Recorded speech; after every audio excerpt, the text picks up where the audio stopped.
Daily ஒரு தடவையாவது சப்பாத்தி சுடுற மாதிரி ஆகிடுது. ஸோ சப்பாத்தி வந்து சாஃப்டாக இருக்கணும், உப்பி உப்பி வரணும்.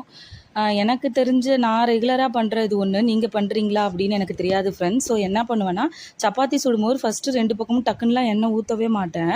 சப்பாத்தி 2 பக்கமும் லைட்டாக இந்த பபுள்ஸாக வரணும். ஒரு ஒரு 2 செகண்டாவது 2 பக்கமும் வெந்ததுக்கு அப்புறமா இந்த மாதிரி ட்ராப்பாக நம்ம எண்ணெயை ஊற்றிட்டு நல்லா இந்த மாதிரி தடவி விட்டோம்னா அங்கே பாருங்கள் எப்படி உப்பி உப்பி எந்திரிக்குது பார்த்தீங்களா? நம்ம டிவியில் பார்ப்போம்ல, எப்படி இப்படி சப்பாத்தி உப்பி எந்திரிக்குது, நம்ம வீட்டில் வருமா? கண்டிப்பாக வரும்.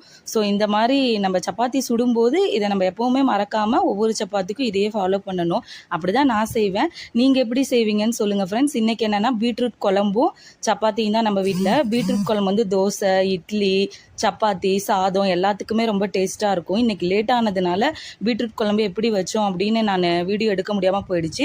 ஸோ இன்னொரு நாள் எடுக்கிறேன் ஃப்ரெண்ட்ஸ். சப்ஸ்கிரைப் பண்ணுங்கள்.